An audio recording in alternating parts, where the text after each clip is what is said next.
Mao Zedong's Top 10 Moments, selected and presented by Addie E.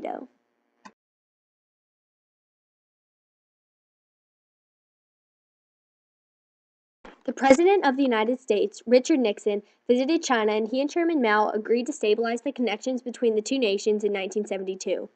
With the instability of the Chinese society, the United States wanted to be sure that the two nations were still in good terms. President Richard Nixon visited China in 1972 to talk with Chairman Mao and discuss the relationship between China and the U.S. They reestablished any broken connections. This meeting benefited China and the United States. After fighting in the revolution for 6 months, Mao graduated from the first provincial normal school in Changsha in 1918. Mao went to a more prestigious school than the local school his father had wanted him to go to. Rebelling against his father's wish to raise him to work in agricultural production, Mao fled his home to achieve a higher education. Mao's father practiced capitalist ideals, so Mao's teenage rebellion was only the first opposition to his parents and their rank in the social structure of Chinese society. Mao participated in the revolution that removed Puyi, pictured here, the young emperor, from the imperial palace in 1911.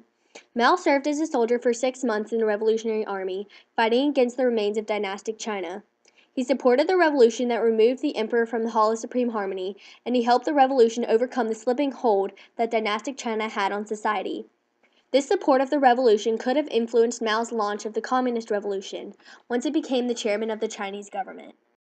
Mao proclaimed the nation as the People's Republic of China from the gate of Tiananmen Square in 1949 after his defeat of the Nationalists. Mao declared the nation as the People's Republic of China as one of his first steps as chairman to instituting communist ideals in society.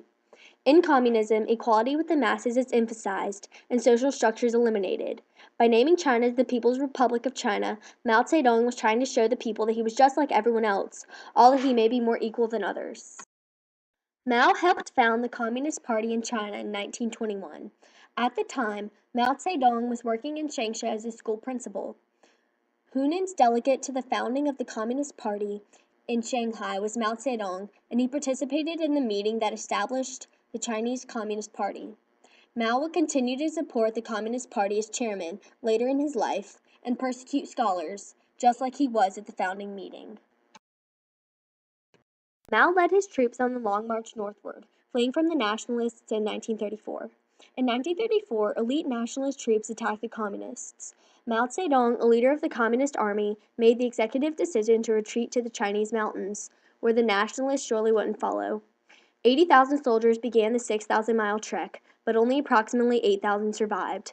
Mao's wise decision to retreat sealed his status as a communist leader of China.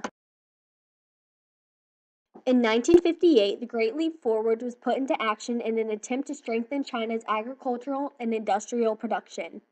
Mao Zedong launched the Great Leap Forward because he thought it would improve China's economy by strengthening agricultural and industrial production. The plan backfired and about 30 million people died of starvation. The Great Leap Forward was the beginning of Mao's descent from an influential leader to a questionable politician. In July of 1966, Mao showed swimming to be revolutionary deep when he floated in the Yangtze River in a huge celebration. When Mao Zedong swam in the Yangtze River, flags flew high celebrating Chairman Mao in New China.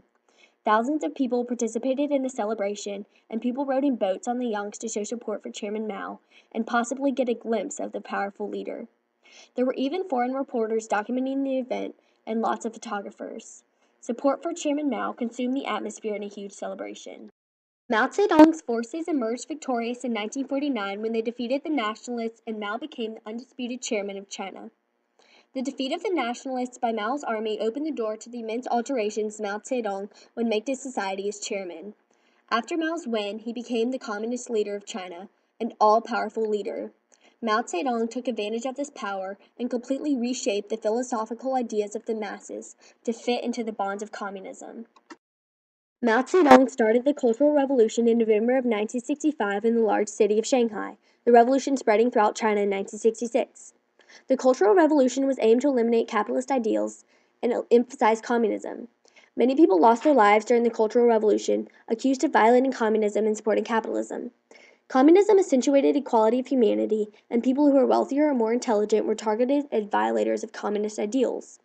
These people were persecuted as counter-revolutionaries.